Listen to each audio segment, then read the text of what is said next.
All right, what's going on, everybody? It's your boy Crypto Wolf again, and today we're doing another kind of a news commentary a little bit, but this one's almost more of like a fundamental slash current events little discussion here. And as you probably could tell by the thumbnail and possibly the background picture that's on the screen right now, that it seems like there is definitely a Cold War heating up between the financial establishment and the people, the populist movement, the libertarian-ish movement of the crypto community, specifically the original crypto community that has been in it since the beginning.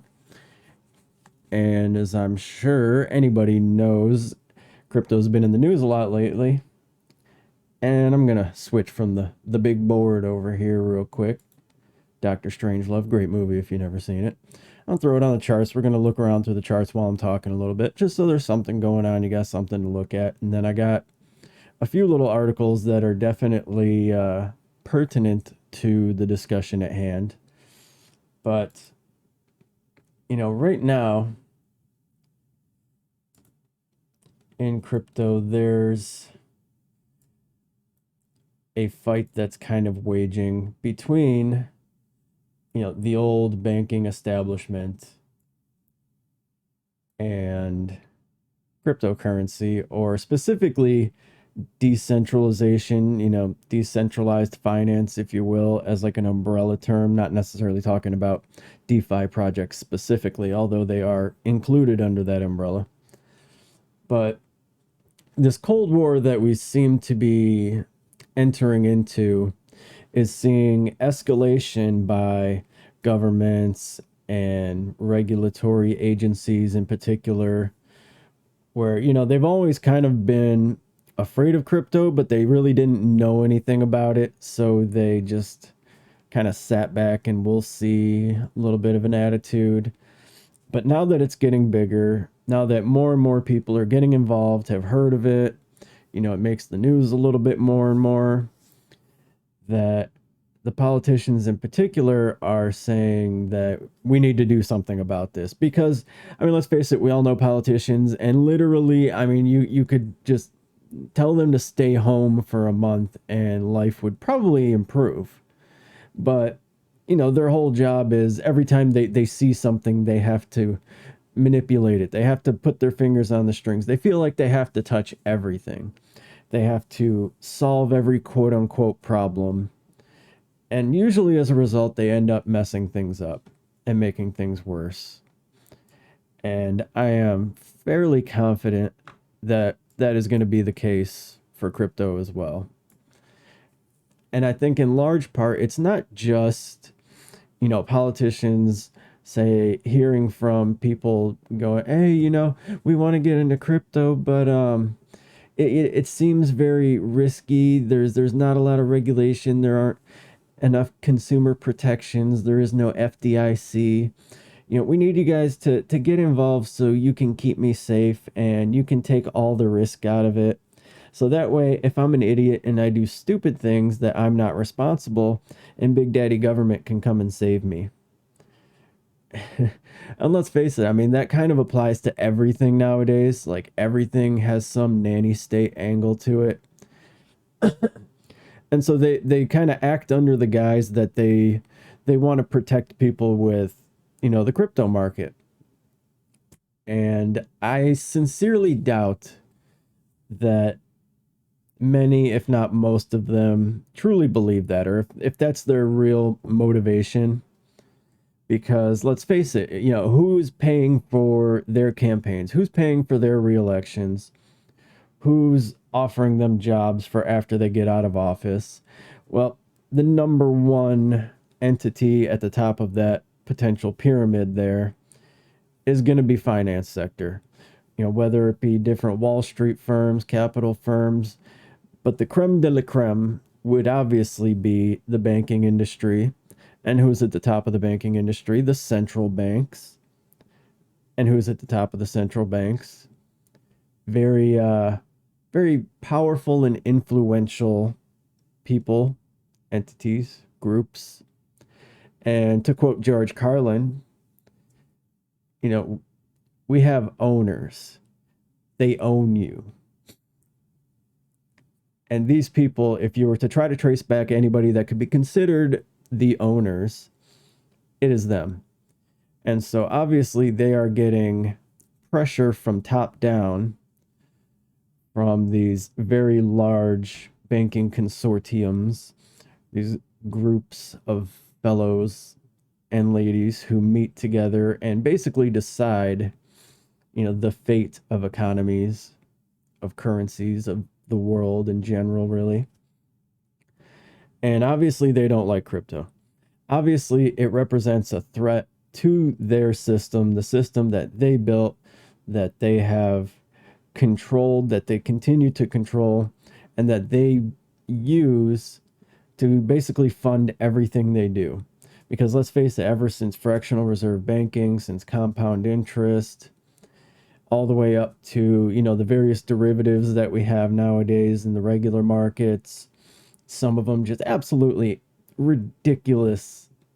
I don't even want to call it speculation, because speculation has some merit to it. You're taking a risk and betting on something essentially, but a lot of these, what they're doing, they're just, packaging up people's debt and misery and trading on it, and it's disgusting. But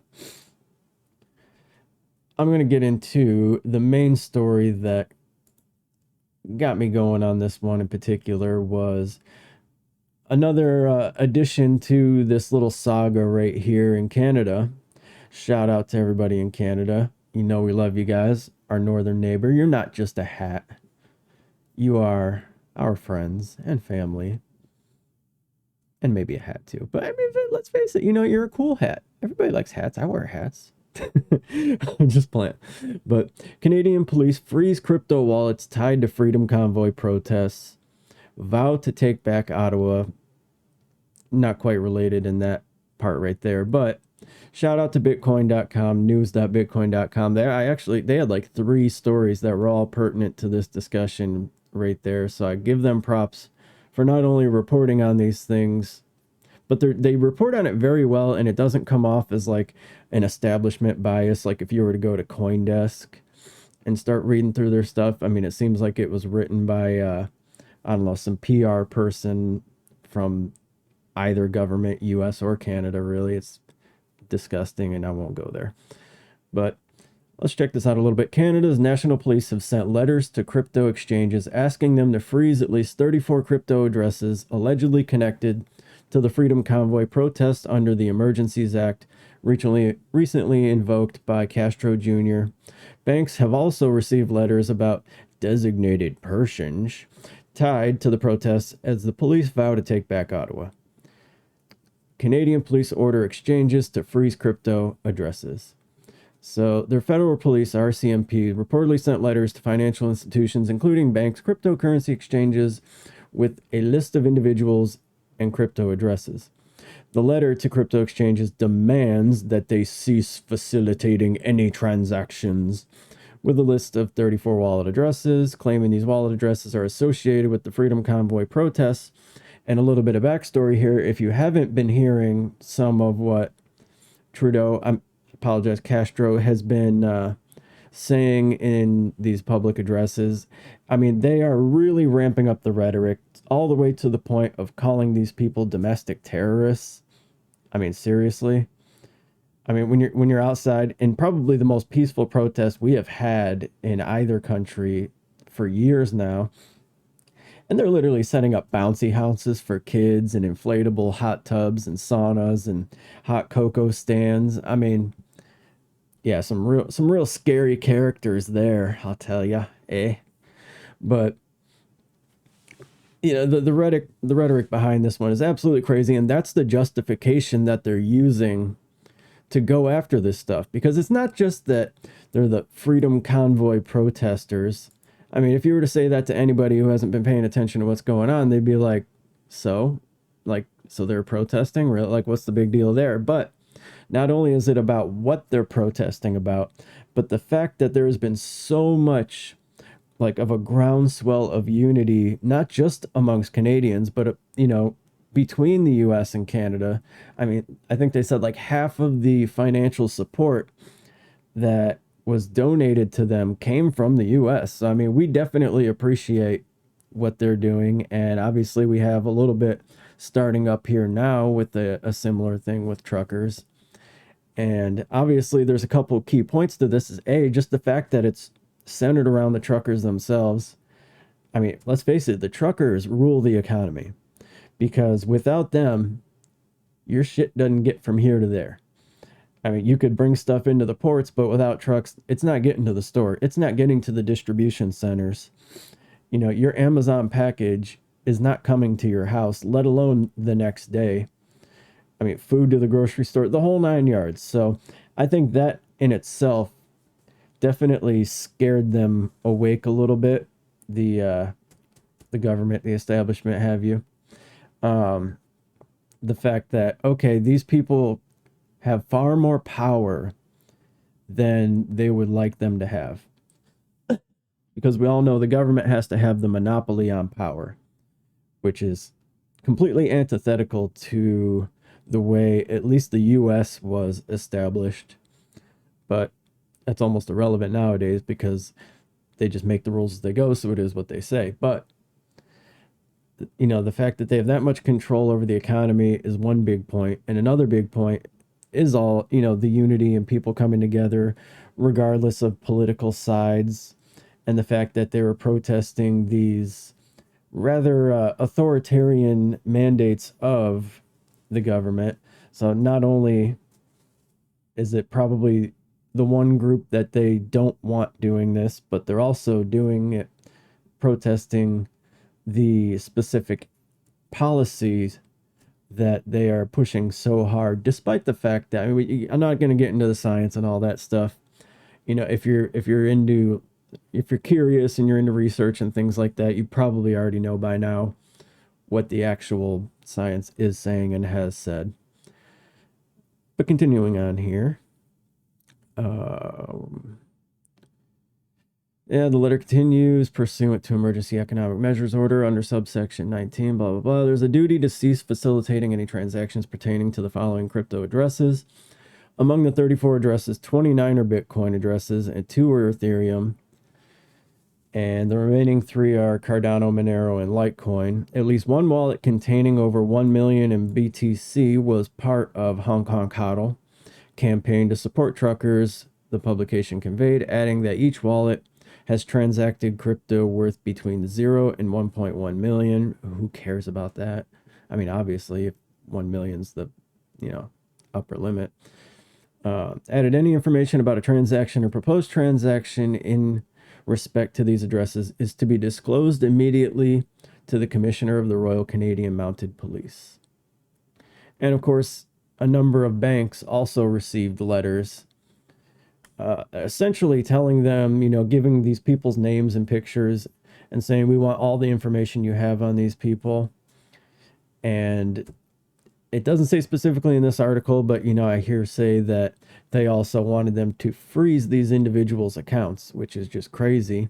And they obviously did do it to a number of people. And interesting point is this last sentence here. However, they can, and talking about the banks, they can decide themselves whether to freeze accounts or cut off services. So apparently maybe they're not being ordered to freeze the accounts, but let's face it, when you have a bank, especially a large national bank, and the government's coming to you about certain people, especially in a very publicized and charged environment as we have right now, they're probably going to freeze the accounts just to cover their own ass. And that is probably one of the biggest reasons why crypto is so important, because let's face it, it follows along with the whole mark of the beast thing that people have been talking about lately, is if you end up on the wrong side of, say, a government or a single politician or a particular corporation, be it a bank, they can just shut off your finances like that. And let's face it, nowadays, I mean, what are you going to do with that? If all your money is in that, checking and savings account and they freeze you out, don't tell you why, don't give you any information, don't give you a route to unfreeze it. I mean, how are you supposed to pay your bills, get food, take care of kids? I mean, get gas to go to work? It's definitely crazy. So things are definitely heating up. This is one front of this new crypto Cold War right here. And it is a cold front indeed up here in Canada. Come back to the chart here for a second. Just taking a look just to keep you guys interested a little bit. Just so you know, looking, we were coming down. We did have some bullish divergence right here. This is the 10-minute on Bitcoin. That was about 3:30 Central Time, Central US. So yeah, about in the afternoon here, we had some bullish divergence. Did not get in any kind of jump back up, any kind of V shape. And we're just, going kind of sideways, but a little to the upside here. And if you watched any of the recent videos, you could see this is kind of a zoomed in, but these lines right here are from our fib channel. And as you can see, they've been playing out very well. This was the bottom of that fib channel right there.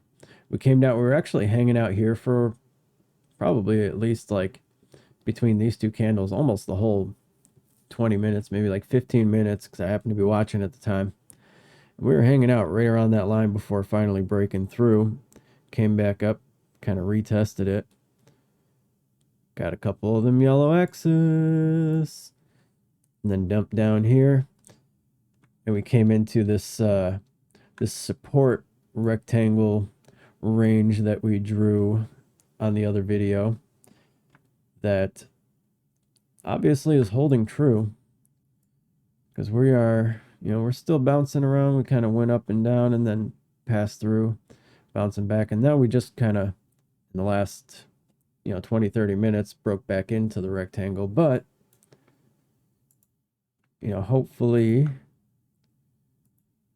we could pull something out of this. If we come back and retest this support or this resistance now level, it's a good chance we come back down after that, because this is a fairly weak, trend to the upside right here. Typically after, all that dumping, you'd like to see more bullish strength, more bullish volume, arcing back up, get a little bit of a steeper incline, especially after having some steep declines. But we'll see how that plays out. It's got the blood diamond there. It's not looking too great. The money flow is coming up, but this guy right here, we almost may be rolling back. We'll see where the bottom of this momentum wave goes. If it goes below this one, that would have been a short little upswing. But moving on to our second topic story that we got going on here. U.S. concerned about risk from El Salvador's Bitcoin law. This one seems, pardon me. This one seems absolutely ridiculous. And just wait, hold on. I'm going to scroll up so you don't see the response yet. You're going to want to hang in there for this response from the president of El Salvador. It is complete 24 karat gold, or 24 karat Bitcoin. But U.S. lawmakers introduced bill to mitigate risks from El Salvador adopting Bitcoin as legal tender. Now, just before even going any further, I mean, does that not sound completely ridiculous? Like, what bill do you need to pass just to deal with some other country doing whatever they want with their own currency? Like, what the hell does it have anything to do with us whatsoever? But I digress. Several U.S. lawmakers have introduced a bill to mitigate the risk from El Salvador adopting Bitcoin as legal tender. El Salvador recognizing Bitcoin as official currency opens the door for money laundering cartels and undermines U.S. interests, said a stuffy U.S. senator. Now, this is the key phrase right here. undermines U.S. interests. That is a phrase that you will hear all throughout at least modern history here in the US, and I'm sure in other countries. And it's something they say when there is something they don't like, particularly in another country, that doesn't have jack shit to do with the actual people here in America, but the owners, again, or the ruling class of the US doesn't like it, or, big multinational corporations don't like it, or in this case, very large banking entities don't like it. And they say US interests. Just like, when they were running amok in South America with the CIA, and they would tell the people, well, we have been supporting these freedom fighters in the area to also, protect democracy in that country and to support U.S. interests. And what are those U.S. interests? It's usually like in the case of, some of these fruit corporations where they would literally go in, overthrow governments and take control of resources. And part of it was, pushed on by large, agricultural corporations. No, it was their interests, or it might be, in the case of oil, whether it be the Middle East or something. Yeah, it might be their interest. It's in their interest to get rid of that government and to acquire the mineral or mining or farming rights within those places. And this is the exact same thing, except rather than planting bananas or harvesting pineapples, they want to have the dominant control over their economy, over their currency. And you will get a taste of that here coming up. So the U.S. Senate the committee on foreign relations, that's a big one right there. If you don't know about it, check out CFR. Separate from this committee, but might as well not be. This committee is getting their marching orders from CFR, but announced Wednesday that Senators Jim Rich, Republican in Idaho, Bob Menendez, New Jersey, Bill Cassidy, Louisiana, have introduced a bill titled the Accountability for Cryptocurrency in El Salvador Act, or ACES Act. These friggin' euphemisms. The proposed legislation requires a report from the State Department on El Salvador's adoption of Bitcoin as legal tender and, quote, a plan to mitigate potential risks to the U.S. financial system. Oh, because people owning Bitcoin in El Salvador is going to crash the U.S. system? Seriously? First off, if it's that fragile and that weak, then clearly the system you all have created and have been tailoring sucks. And otherwise, I what else do you even mean by that? It's a bunch of nonsense just to rationalize what they're doing, just to give a terribly worded euphemistic excuse. Potential risk to U.S. system. Jeez. The State Department report would include an analysis of El Salvador's Bitcoin adoption as legal tender and the risks for cybersecurity, economic stability, and democratic governance in El Salvador. That's it. Again, here we go with that key word, democracy. We need to go over there to help secure democracy. Most people don't even know what the hell democracy even means anymore. Like, the U.S. is not a democracy. It's a constitutional republic or representative republic. Within that republic, we do use democratic systems in order to vote for things, but it is not a pure democracy. That a pure democracy is two wolves and a sheep voting on what's for dinner.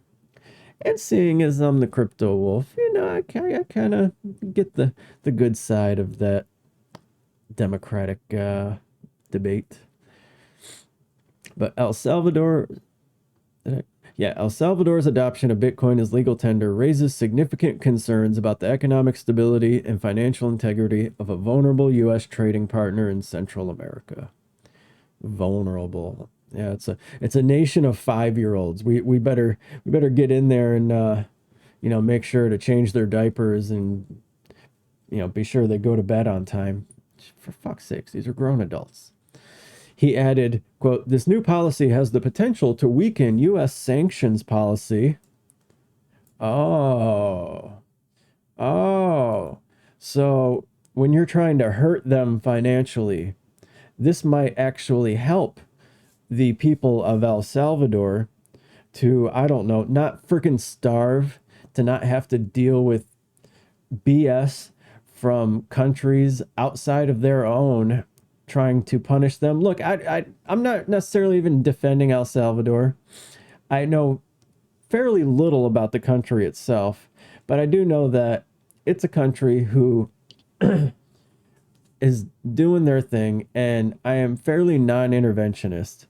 And so, this sanctions policy, if they're using Bitcoin to help feed their people because maybe their trade is being curtailed or strangled by other countries, at the end of the day, most of the time sanctions tend to hurt the people.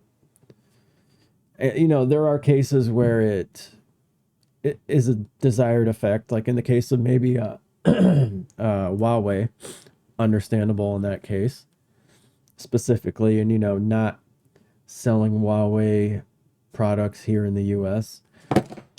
But it's just, we're just playing police in other countries. But again, fingers on the strings, the Western establishment elitists just doing their thing as usual, economic hitmen. But let me restart. This new policy has the potential to weaken U.S. sanctions policy, empowering malign actors like China, I'll come back to that, and organized criminal organizations. Our bipartisan legislation seeks greater clarity on El Salvador's policy and requires the administration to mitigate potential risk to the U.S. financial system, Senator Cassidy opined. So, empowering China. First off, China got rid of, actual crypto out of the country, so spare me.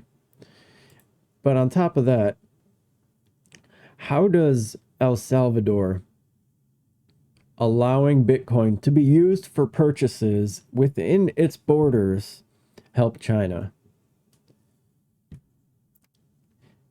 I could understand if maybe some more nefarious aspects of maybe Chinese intelligence were doing something in the country, which would go kind of hand in hand with the organized criminal organizations part. But, China's trying to come out with its own central bank digital currency.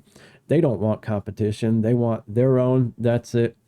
They're not going to allow their people to have, financial freedom or privacy.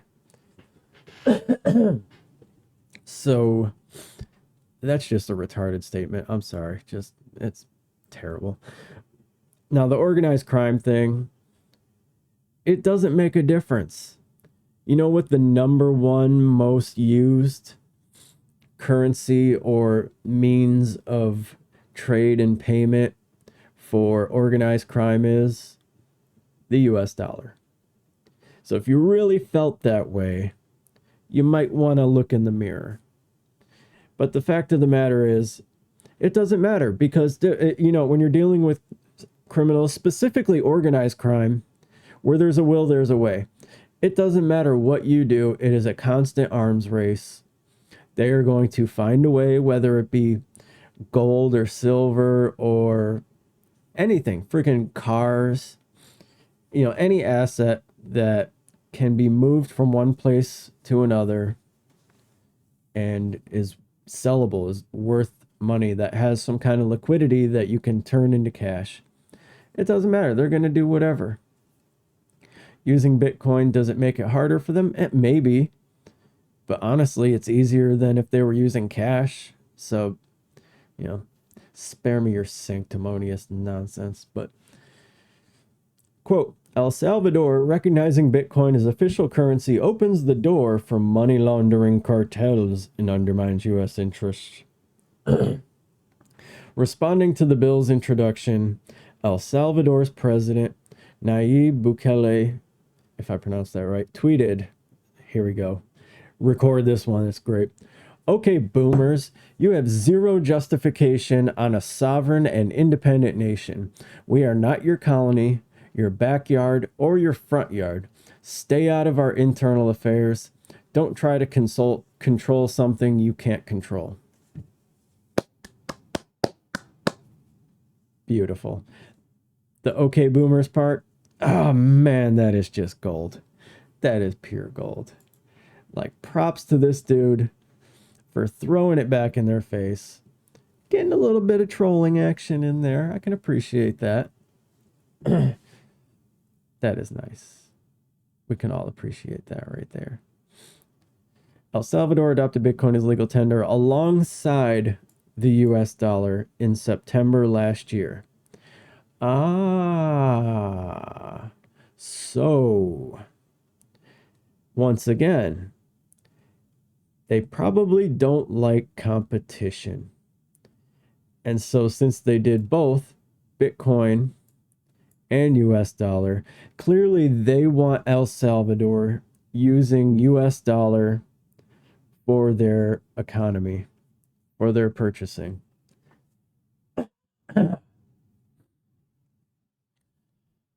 And so once again, we come back to competition is a sin.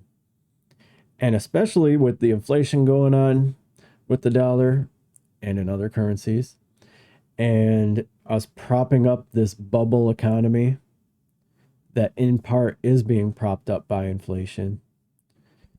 You know, obviously they want any country using US dollars for trade, specifically international trade. But continuing, the US is not the only country concerned about El Salvador's Bitcoin law. In November last year, Bank of England Governor Andrew Bailey raised concerns about Bitcoin being used as legal tender in El Salvador. So the two biggest Western central banks, or two of the biggest, I should say, Germany's is pretty big, but are against it. Yeah, we've never seen them work together before, let alone the fact that they both had the same founders and owners, creators, whatever you want to call them. I believe there were some people from Jekyll Island who may have helped out with the creation of the BOE, along with the family that starts with a R that I won't get into. Furthermore, the International Monetary Fund has repeatedly urged the country to abandon Bitcoin as legal tender. According to the IMF, the costs of making Bitcoin legal tender exceed the potential benefits. El Salvador, however, does not see a reason to scale back its Bitcoin law. In fact, President Bukele has predicted that 2 more countries will adopt Bitcoin as legal tender this year. Good. I'm not even going to get into a big diatribe on the IMF, but suffice it to say, if you haven't read Confessions of an Economic Hitman, that is your homework for the week. Go get the audiobook. The audiobook is great.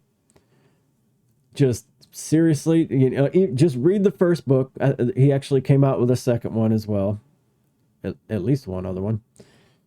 But Confessions of an Economic Hitman by what is his name again? I'm drawing a brain fart, which is terrible because I've actually read it 3 times. But seriously, go check it out. You'll learn not everything you want to know about the IMF, but quite a bit. And not only that, you'll also learn why countries like this maybe aren't so happy with Western first world countries, the Western elites, because we have been doing some shady stuff, like I was talking about with the farmers and going in and overthrowing governments for U.S. interests. Yeah, that book will give you the best insight into the meaning of that phrase that you will ever get anywhere else. So let's pop back over. Let's see how Bitcoin's doing. Okay, we may be making the turn right here. We're still up higher. Not by much, but we're still up higher. Let's see what's Ethereum doing here. About the same thing. About the same damn thing. I'd say it's a safe bet that Bitcoin dominance is up a little bit. Where did I draw that stuff? Here we go. Popping over to the 1 hour. Momentum wave coming up. Maybe a little bit of clipping right there, but on the 1 hour, we're still in red candles. And again, you can see, off of those tutorials, got our blood diamond right there. See what happened. We got a preliminary one here. It still came down. But this is actually another good lesson. If you are watching a chart and you start seeing multiple blood diamonds in a rather, shorter period here, especially if you get 3 of them, like once you start getting multiple blood diamonds, it's usually a sign that it's getting ready to drop. We got here money flow. It peaked back up a little bit, but VWAP heading down. Never really got up very high. So there still is a little bit room if it wanted to bounce off to the upside, but it's not looking super great. RSIs are together as we're, skipping across the bottom here. Flying at treetop level. Real quick, check out ETH hourly. About the same. Matter of fact, we're getting ready to cross over to the downside here on ETH pretty quick. But moving on, we got one more here, and I won't spend as much time on this one. What do we at? 37 minutes? Not bad. Berkshire Hathaway's Charlie Munger says government should ban Bitcoin. Calls crypto a venereal disease. Yeah, this guy probably has a lot of experience with venereal disease. Look at this freaking clown, dude. Are you serious? Yeah, if I look like that, I wouldn't leave the damn house. Berkshire Hathaway Vice Chairman Charlie Munger, Warren Buffett's right-hand man, wishes crypto would be banned immediately. Says the government made a huge mistake to allow cryptocurrencies like Bitcoin. It's like a venereal disease upon our land. Sorry for getting a little dramatic, but I'm trying not to curse. Charlie Munger says it was a huge mistake, blah, blah, blah. Warren Buffett's right-hand man, longtime business partner, talked about Bitcoin and cryptocurrency Wednesday in an interview with Yahoo Finance ahead of the annual shareholders meeting at the Daily Journal, where he serves as chairman. Previously called Bitcoin rat poison. And said, well, you look like a rat, so I can see why you don't like it. Said last year that he hated the success of the cryptocurrency. He was asked if he is surprised that Bitcoin has gotten even more mainstream since then. Assholes replied, if you stop to think about it, it's an ideal currency if you want to commit extortion or kidnapping or have a protection racket or something like that. He added, why should a civilized government want an ideal, untraceable technology to come into the payment system run by a bunch of people who want to get rich quick for doing very little for civilization? Of course I hate it. Yeah, it's not like, is that not a punchable face right there? Not saying don't do anything if you should happen to come across dude. Believe me, he looks so incredibly stupid all on his own. You don't have to say a word. I don't think it's good that our country is going crazy over Bitcoin and its ilk. These damn peasants. I think the communist Chinese were wiser than we are. They just banned it. Yeah, if you don't know about Warren Buffett and Berkshire Hathaway, you know, he may be Warren Buffett may be good at what he does, but honestly, the dude is like the definition of an old boomer who is completely out of touch with reality at this point. I mean, it's the same guy that refuses to go into any tech stocks for like the longest time. I think he may have finally gone into some. I really don't care because he's an asshole. But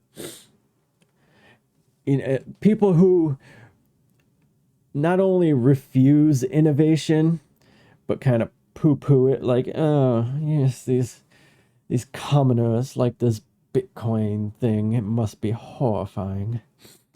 I mean, just it's who listens to these people anymore? Obviously, I know, you know, Wall Street people listen to them and stuff, but even most of the people that I've heard from and talked to that, you know, are like Wall Street types, you know, think he's basically just an old fogey, just a boomer asshat that, you know, he kind of gets respect because of what he's done, but people aren't really taking advice from him on, you know, any kind of momentum stocks or really any growth stuff, just any innovation whatsoever.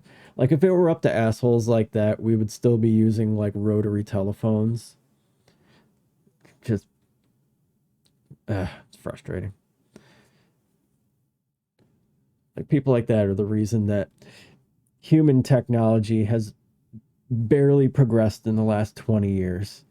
Because even when they do put something out, you get this little planned obsolescence, and you know they'll have a jump in technology that's 10-20 years ahead of what's on the market right now, but they can't just put that out. No, they have to break it up into like 100 little pieces, and each tiny little improvement or innovation, all right, we're going to put out a new model that's slightly faster, we'll put out a new model that the camera's a little bit better, and they just piecemeal it out, trying to squeeze every friggin' dollar out of it that they can get.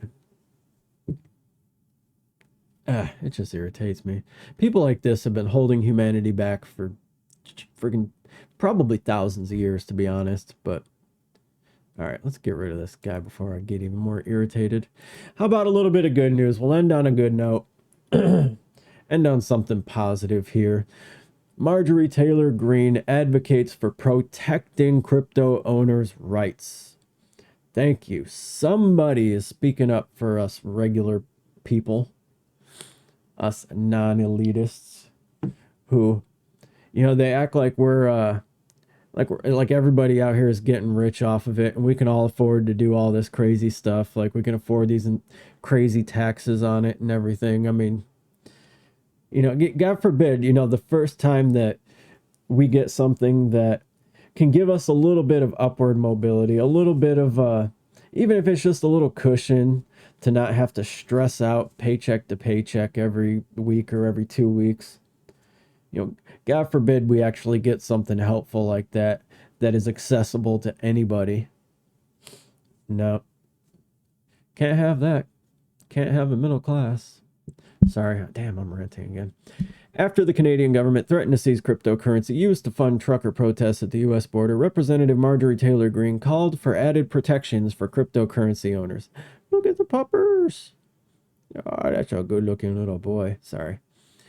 The Georgia Republican took to Twitter days after the Canadian Prime Minister, Justin Trudeau, announced that his government was invoking emergency powers to end... That is crazy distracting. Looks very much like my own puppers. Government was invoking emergency powers to end the weeks-long protest by truckers against COVID-19 vaccination requirements. Trudeau and other government officials say they would target financial assets used to back the protests, including decentralized cryptocurrencies such as blah, blah, blah. As Trudeau gone full dictator in Canada and stealing Canadians' crypto wallets, Democrats and big banks are lining up to take their cut of crypto and blockchain, Greene said in her tweet. She added, Joe, the big guy, Biden, always gets his cut. Ain't that the truth? Protect cryptocurrency owners' rights. Thank you. Newsweek has reached out to Greene's office for comment. Trudeau and other Canadian government officials announced on Monday they were going to be assholes and they're going to start digging into all these different crypto exchanges and cross-referencing them with, I'm not reading this anymore, I'm just talking, cross-referencing them with banks and tracing transactions through their computers, because now you don't have to just do it by hand. So they want to know who's buying crypto, where it's going, are they paying the taxes on it, and is there any suspicious activity. I would, as much as I would love to know like what they consider suspicious activity, I understand why they wouldn't, because you know, if you are going after, say, child traffickers and they're using, you know, crypto to move and funnel that money, you know, I understand why you don't want to give away, you know, what you're using to catch them. But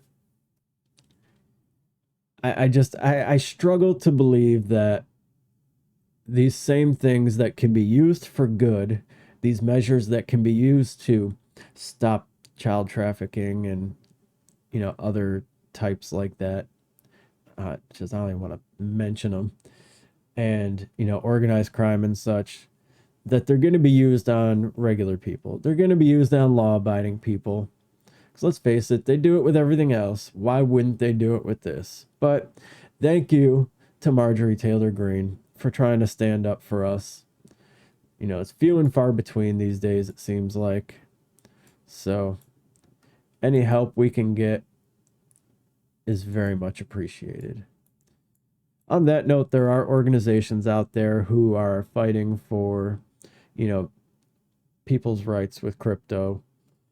And, you know, I suggest, you know, maybe go out and donate to them. I'm not going to try to list them off the top of my head, but at some point here, I probably will dig into it a little bit, find out who's, you know, legit about it, and maybe make a video about it. Because let's face it, you got to be very careful with nonprofits and charities these days. Like when I first found out that, and this was back in the day, I think it's even worse now, but they only had to donate 10% of the money they raised. I'm like, wait, what? Like 10? So you're keeping 90% of all the money people donated to that cause? Like, screw that. Like, I understand you got to like pay for buildings and salaries and employees and stuff like that, but I mean, 10? And now I think I heard somewhere that it's actually less than that. So any charity that's only donating between 6 and 10% to the actual cause, I'm not giving you a penny. I'm sorry, but you know, if I give you $10, only $1 is going to the cause that we're actually giving the money for. Fuck that.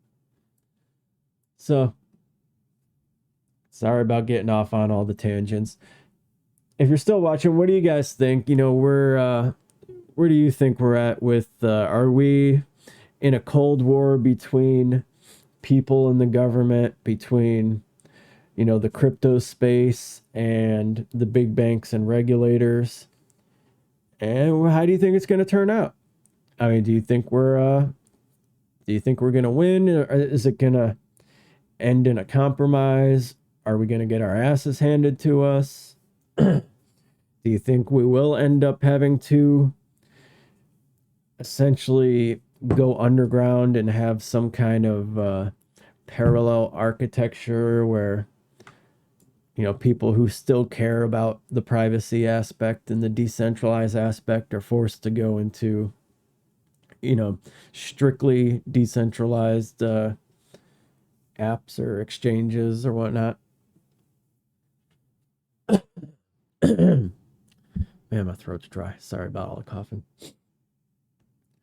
Well, I hope you enjoyed it. By all means, do it. Drop in the comments. Let me know.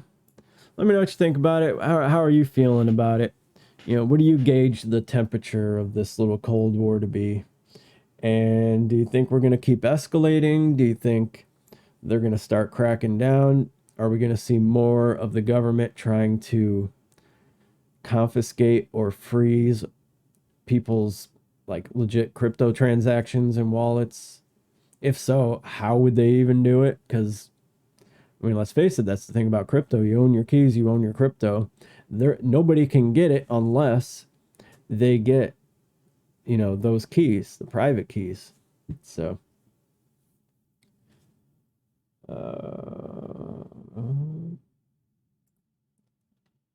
yeah, I think it